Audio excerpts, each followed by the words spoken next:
All right, guys, we have an open world first ascendant update that I want to check out. For you guys, if you guys don't know who open world's game is, they are the best source for all the first ascendant news. They are absolutely the main channel that I go for news and updates and things like that.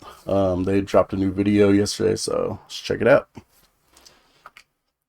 All right, so yes, we've got some official updates straight from the dev team today, and a bigger concern about how Nexon is handling Ultimate Descendants going forward. Now, this could potentially really hurt the game, and Nexon really needs to be careful on how they approach this, so we've got to dive in here and discuss it. Also, we're going to be talking about tank characters, cheap mechanics from Gluttony, and much more. And yes, as always, your top comment, so be sure to leave a comment down below. It could end up right here in a future video, but first, on to the official stuff here because we have a client patch that just went out. It says we are informing you that a maintenance-free patch has been implemented, so no downtime, thankfully, for this one. It applied to Oh, all nice. platforms, and it fixed strengthen for shot module non-reset error, and that was what they addressed there. Now, this is part of what they're following Okay. here with known issues. They have a whole So wait, so like right now, for people that don't know, there is I think it's considered a glitch where you can basically use strength and first shot on a rocket launcher. You can like fire it off into the air and then basically switch to another weapon, and you will get to do damage the entire time before the rocket blows up, basically. Um, I'm assuming that that's what they meant when they said they fixed a problem with strength and first shot. I'm not sure. He kind of glazed over it really quickly. I'm assuming that's the bug that he's talking about. thread here about what they plan to tackle, what they currently have also tackled, and also in here, if you're having crashes and connection issues with the game, they have some temporary fixes that you can use. So I'm going to throw this in the Okay. description below. So check that out. It might actually help you out with your connection issues and crashes. Now, let's get into this one right here. All right, I definitely want to check that out because I was just talking to a buddy of mine. He's a Twitch streamer, and I was like complaining about all the crash. Like literally, as I was complaining about it, my game crashed. I was doing a gold and copper and XP farm, and my game just crashed, man. It happens to me probably 2 or 3 times a day while I'm playing. That like my game will just crash. It'll hard crash, like send me all the way back to my Xbox screen. So I don't know if it's an Xbox only issue, because I've heard a lot of people say like a lot, especially PC players say like, well, my game never crashes. So not sure if it's an Xbox issue, console issue, or what, but it does. It happens to me quite often. It says the following: anyone else think it's weird that a character Ultimate Valby has a skill that specifically says it works on a single raid boss? I brought up this issue and now it's being brought up by the community. It says her red module says it attracts gluttony impurities, specifically gluttony and nothing else. Doesn't that just scream, hey, we released this near impossible boss, and the only way to make it playable is to get the new Ultimate Descendant with her exclusive red mod? It makes no sense that it Oh should do boy. that. Valby has no connection to gluttony, and there's nothing else in the game that the skill affects. Doesn't that seem scummy to anyone else? Edit, just to give an Yeah. example. And again, this is a hypothetical. It says next raid boss, Toxic Mancer, has a mechanic that you need to disable some pylons that have the old floating immunity orbs that you have to kill in order. Otherwise, they all reset. They release Ultimate Sharon, for example, with an Ultimate Sharon exclusive mod that changes her electric blade to read no longer inflicts electrocution but swings vertically, disables Toxic Mancer's pylons completely. So the first question is, would this not be awful design? And if it is, wouldn't that mean it's obviously low effort scumbaggery? We got some Yeah. opinions here. It says, Yeah, I'm I not agree. upset about cleanup. She can move through enemies as long as they aren't holding a shield, because somehow a shield blocks me, but their big dumb body does it. And yeah, this is, I think, a lot of what is being said in this post is a bit concerning with how far they would actually take this with new Ultimate Descendants related to the new bosses they plan to release. Because if this is the pattern that they're going for, then they're really trying to funnel you into buying the ultimate versions of the Descendants to have an actual gameplay advantage when facing off against those bosses. And that does concern me. Again, like, there's a certain point where I think the player base will say, hold up now, all of my Descendants, the ones that I've worked very hard on, should be able to actually take on this boss without worry. And of course, some of you will probably be like, hey, you know what? My current Descendant, they aren't Ultimate Valby, can easily take on the brand new boss Gluttony. So that sounds like a Yeah. skill-based player issue, which, yeah, you can argue that. But again, yeah, at what point do they get ridiculous with some of the advantages that potentially Ultimate Descendants could have versus these brand new bosses? So I think it's a slippery slope, and Nexon needs to be mindful about this going forward for sure. And it's brought up some excellent discussions, though. So here's this. They should honestly rework. Yeah, so me personally, I think it's fine making it to where a certain descendant, especially an ultimate descendant, is more powerful against certain bosses, as long as that you are still able to beat the bosses with any descendants. You know what I mean? Which, as far as I know, I haven't beaten Gluttony myself yet. I am currently stuck on the giant turtle dude, Molten Fortress. But as long as it's not a requirement, like it's something where it just makes it easier, you know, like having Ultimate Valby makes it easier to go Gluttony, but not required to kill Gluttony. I think that this is totally fine. It's just like a bonus, like, you know, hey, let's make things easy. Anybody got an Ultimate Valby that's kitted out and we could just get this done, or if you just want easy farms or anything like that, then, you know, it gives you an incentive to go ahead and farm out Ultimate Valby and do things like that, you know, be able to farm Gluttony. But it is, like you said, it's a slippery slope because you definitely don't want them to get to the point where it's like you have to have this Ultimate Descendant with this Transcendent mods that are a giant pain in the ass to get in order to beat this certain boss. As long as it never gets to that level, as long as it's strictly just, hey, this is going to make it easier, but it's not a requirement in any way, shape, or form, you can still beat it with any other Descendants, I think it'll be fine. It's one of those things that, as a community, we're going to definitely have to keep an eye out for and make sure that they are not trying to go down that road. One of my big complaints right now with the game is like I'm maxed out. Like you can only have right now. I can only have 10 descendants, and I have 10 descendants. So there are certain descendants that I want to farm that I can't, and I like absolutely will not pay real money for. Now I believe you can. I forget what the little purple coins are called. I think you can buy extra slots with them. Unfortunately, I spent all mine like a dum dum.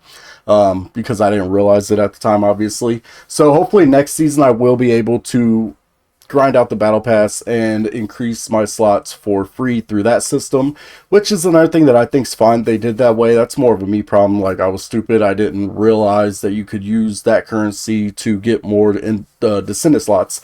But like, yeah, right now, like I'm at a stalemate in the game. Like I want to farm Ultimate Bunny. I'd like to farm Ultimate Valby and things like that. But I have my 10 descendants and I don't want to get rid of any. Like I could get rid of my regular bunny, but I don't want to do that until I have Ultimate Bunny. But I can't get Ultimate Bunny, so I'm kind of stuck in the spot where, you know, I'm just screwed right now. But as far as this, I think that this is fine. Like I said, as long as they don't make it a requirement to have the Descendant in order to beat the boss, I think that this is totally fine. I don't think it's a huge deal. Certain characters so that these interactions happen more often. Frostwalker wouldn't be as painful if a fire descendant like Blair could hard counter the team wipe, stuff like that. And you know what? Hang on, I missed that. Happen more often. Frostwalker needs to be mindful about this going forward for sure. And it's brought up some excellent discussions though. So here's this. They should honestly rework certain characters so that these interactions happen more often. Frostwalker wouldn't be as painful if a fire descendant like Blair could hard counter the team wipe, stuff like that. And you know what? Yep. Mentioning the team Exactly. We've got That's the exact point that I was just making. As long as it's something that is meant to make the fight easier, but not a requirement, I think that's an excellent point. Because, like, yeah, that Frostwalker mechanic is such BS, dude. If you're not LFGing a team, you don't have communication or anything like that, you either have to cheese it with a couple ultimate Lepics or you're gonna get wiped, you know. And so having a descendant that could counter that mechanic altogether, like you have to be close to this descendant while that mechanic's happening in order to stop the wipe, I think that's a great idea. And that's exactly what I was saying. Like if you want to add that to make the fights easier, that's an excellent idea. Just don't make it a requirement. to talk about that because that's one of the mechanics that is frustrating the hell out of players, especially when they are heading into random matchmaking. Check it out. Gluttony is too punishing. Do you agree with this or not? The fight itself isn't hard. The white mechanic is just too much. The boss has around 150 million Jeez. HP, doing too much damage, causes the gauge to fill up too fast, constantly cooling down. I hate that. Causes lack of DPS. You need a crap ton of balls for the gauge to actually go down. Someone dying results in 2 less ball boys or DPSers because someone needs to revive them after Rage Phase. The ball spawners are farther away when the gauge is at its highest. Why? Devs preach about run and gun gameplay, but this boss is shoot the balls into the boss's face simulator. Personally, being ball boy isn't fun, and the fact there isn't lobby party finders makes the queuing into the boss result with no Valbies or 4 Valbies. Either make it so the gauge only fills up due to the time, currently it's both DPS and time, Yes. or make it so the gauge cooldowns faster from less balls. Here's a video so you know I'm not talking out of my ass. As you can see here, he does show an example of what he is talking about here. And, you know, if we fast forward through here, you can see, I believe the white mechanic does happen here. Ultimately, you just can't escape it. And this is one mechanic that a lot of players are saying, hey, this is cheap. This isn't fun. It needs to be adjusted going forward. And again, it's a bit of a worry with the brand new bosses that they are currently working on. So I'm really crossing my fingers. They look at this and take the feedback to heart. And they're also being very mindful about how they're handling ultimate descendants related to these bosses as well. All right, so next up, we have this one right here. Okay.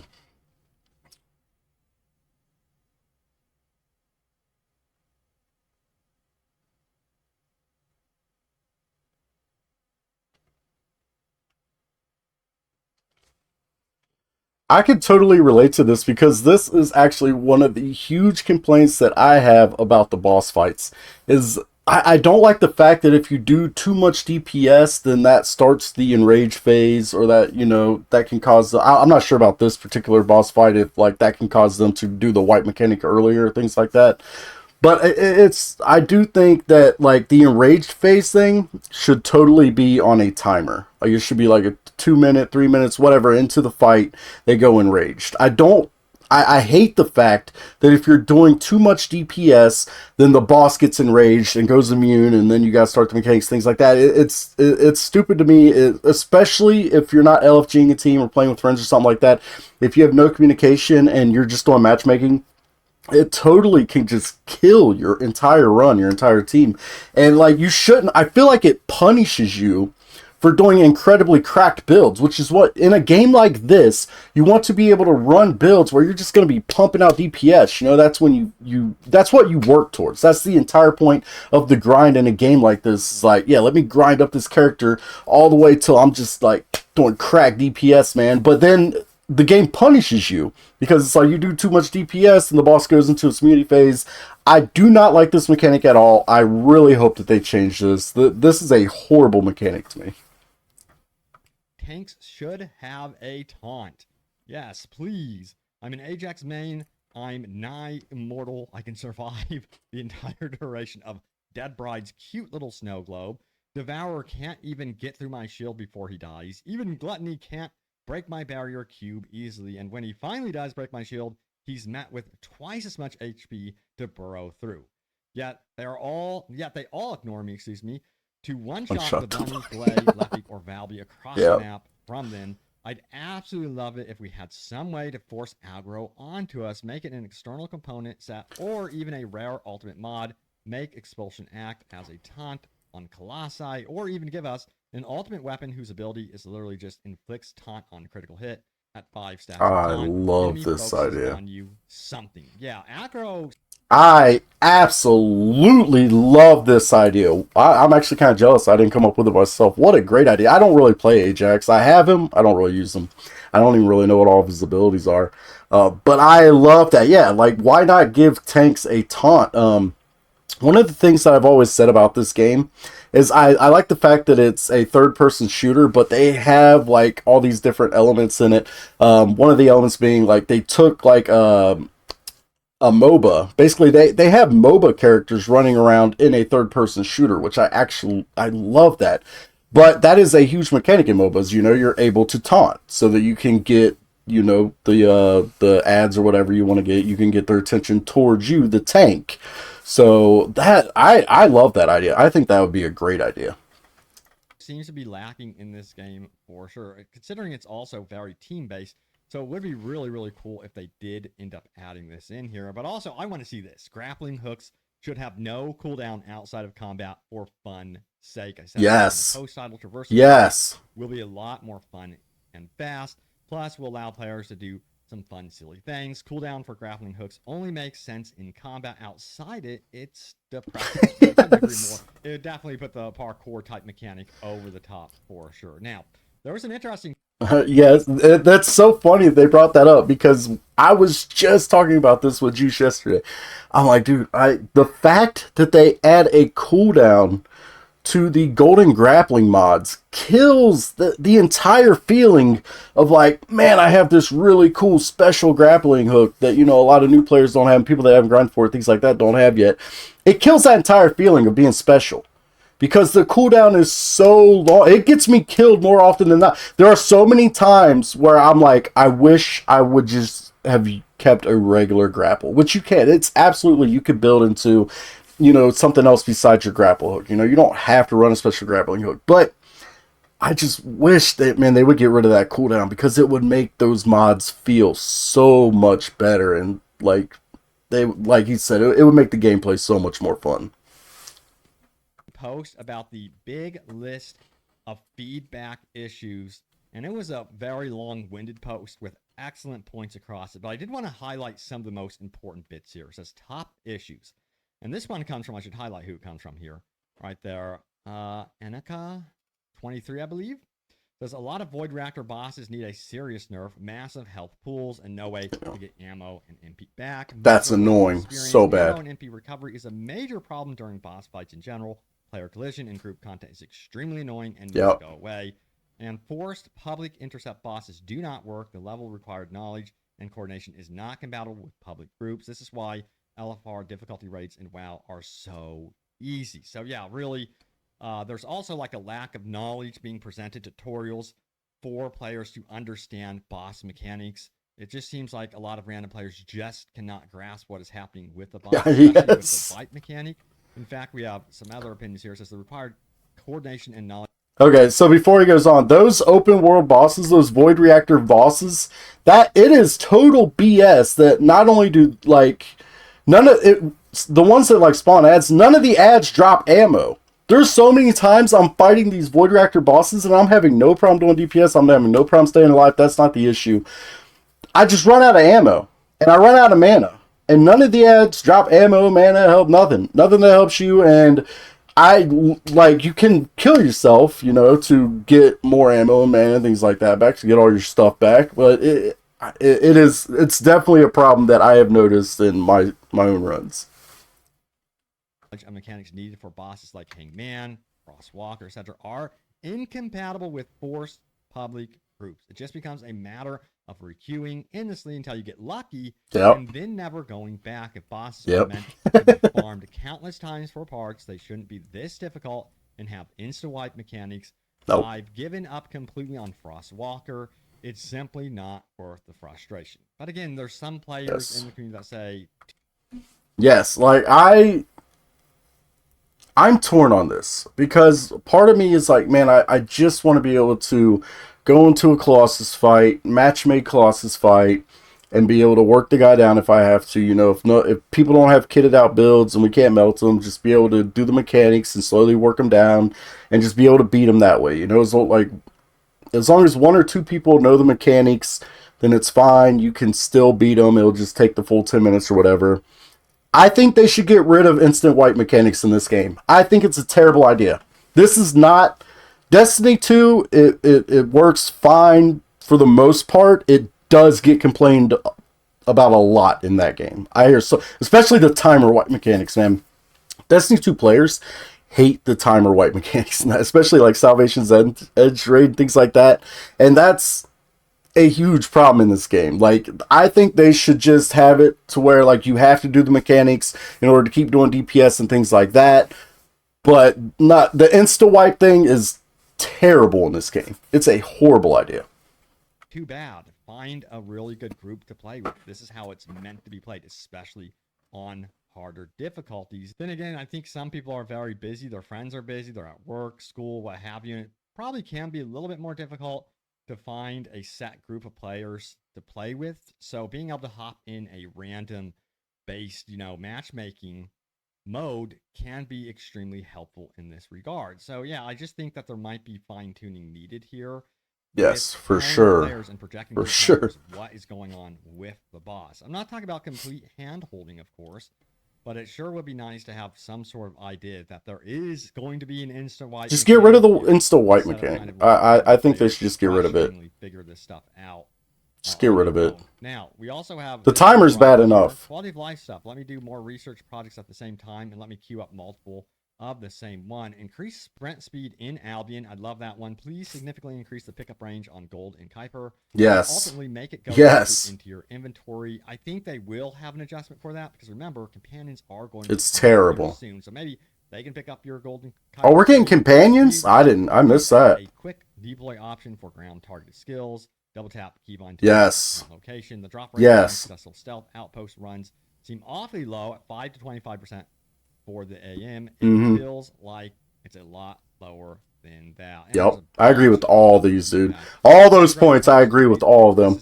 I'm gonna have to check that post out. Post based around what the community has been saying the entire time. I really hope that Nexon takes a look at that one for sure. But you know what time it is? It is time for your top comments.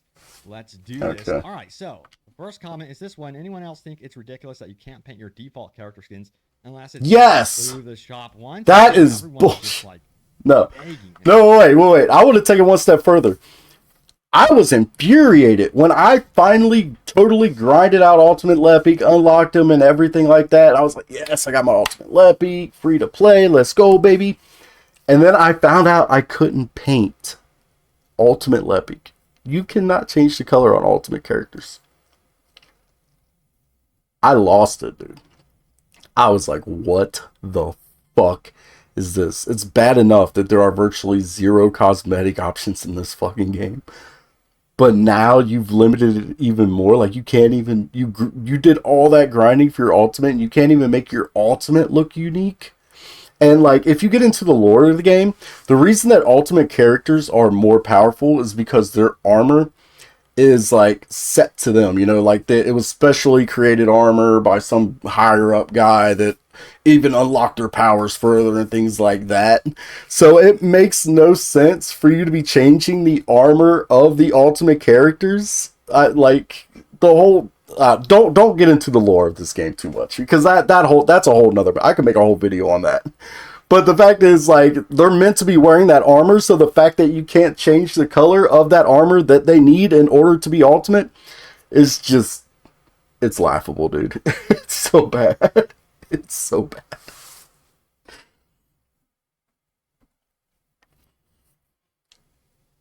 Pleading Maxon to fix this one. Now it says the build change sounds great, but it could also be a catalyst sync if you have to use catalyst on each build.